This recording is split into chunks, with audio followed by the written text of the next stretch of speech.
Jan Koum sold WhatsApp for $19 billion after starting with absolutely nothing. But the thing that actually got him there wasn't hard work or luck. It's something you probably already have and don't even realize. He came from a small village near Kiev, Ukraine, living in actual poverty. And when his family emigrated to California, he started learning computers in his spare time while surviving on food stamps. Everyone tells that story like it's about perseverance, which, sure, matters, but they're missing the part that actually explains why he won when thousands of other smart, hardworking immigrants didn't. There's a specific advantage built into starting with nothing that we completely misunderstand, and once you see it, you can't unsee it in every single one of these stories. Look at Oprah Winfrey, who's worth $3 billion now, but was born in rural Mississippi into the kind of poverty that included abuse and hardship most people can't even imagine. She won a scholarship to Tennessee State University, became a news anchor, then built an entire media empire with Harpo Productions and OWN. Standard telling of that story? She overcame adversity through talent and determination. But when you actually look at what she says about those early years, there's something else going on. She talks about how being on the absolute bottom gave her this weird clarity about people. She could read a room, understand what someone needed emotionally, because she'd had to develop that skill just to survive as a kid. That's not just resilience. That's a specific capability most people never develop. Shahid Khan moved from Pakistan to the United States with $500 in his pocket and worked as a dishwasher to pay for college. Now, he's a billionaire who owns the Jacksonville Jaguars NFL team and started Flexingate, a company that manufactures car bumpers. When he talks about washing dishes while studying engineering, he describes this hyper-awareness of how businesses actually work from the bottom up. He saw the restaurant's cost structure, the inefficiencies, who did what work, and why. Most business school students learn theory in a classroom, but Khan learned by watching real operations while being the cheapest labor in them. He understood margins and waste and human behavior in a way that's almost impossible to teach, because he'd been the person those businesses were trying to squeeze every dollar out of. John Paul DeJoria started John Paul Mitchell Systems in 1980 with $700, some of it borrowed, while literally living in his car. He built it into a billion-dollar brand, and the strategy he used is revealing. Instead of selling to consumers like most hair product companies, he focused on professional hairdressers, because salons use products daily, and when hairdressers recommended them, clients usually bought.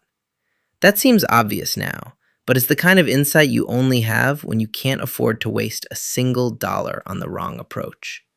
When you've got venture capital or family money, you can test 10 strategies and see what works. When you're sleeping in your car, you develop this almost painful attention to what actually moves the needle versus what just feels like progress. Constraints force precision. There's this assumption that starting with nothing means you have no advantages, no connections, no network. But that's not actually true, and it's not what these stories show. When you're broke, you're around other broke people. Dishwashers, other immigrants, people working 2 jobs, students on food stamps. That network is invisible to most business analyses because those people don't have capital or corporate titles, but they have something else. They're everywhere. They're the actual market for most products and services, and they trust each other in ways wealthy networks don't. Sarah Blakely started Spanx with $5,000 in savings while working full-time in sales, and her initial customers were women exactly like her who were frustrated with the same wardrobe problems. She didn't need to do market research because she was the market, and so were her friends. When Ritesh Agarwal was a teenager in India selling SIM cards, he wasn't thinking about building a billion-dollar hotel empire. But being that broke, that young, doing that kind of grinding work, it gives you information that comfortable people never get. You learn what a rupee is actually worth, which problems people will pay to solve versus which ones they just complain about, how trust works in low information environments. By age 18, he'd founded Oyo Rooms and became one of the youngest billionaires, not because he had some genius insight from a business book, but because he'd spent years in the actual trenches of budget travel and low-end hospitality. He knew exactly what was broken because he'd been the customer who couldn't afford anything better. Most entrepreneurs are solving problems they've read about.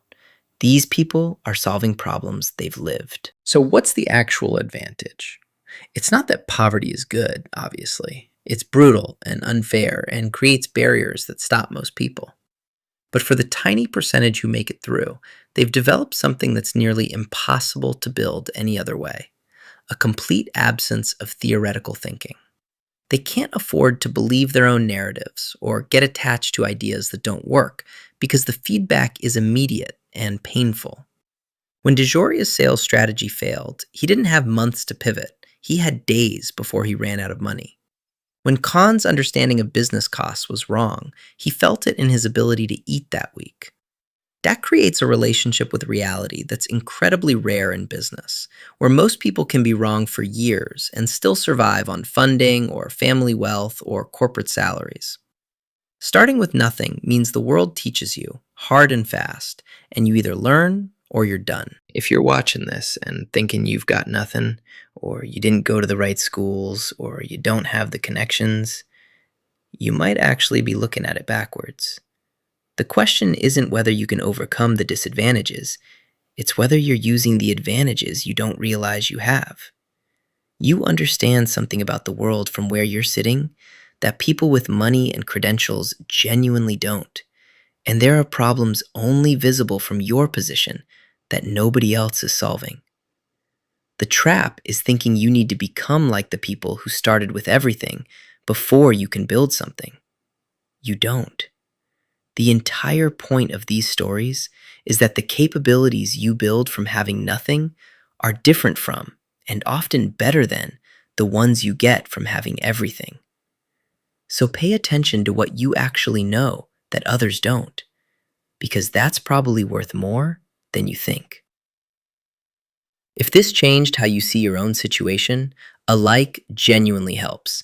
And subscribe if you want more breakdowns like this.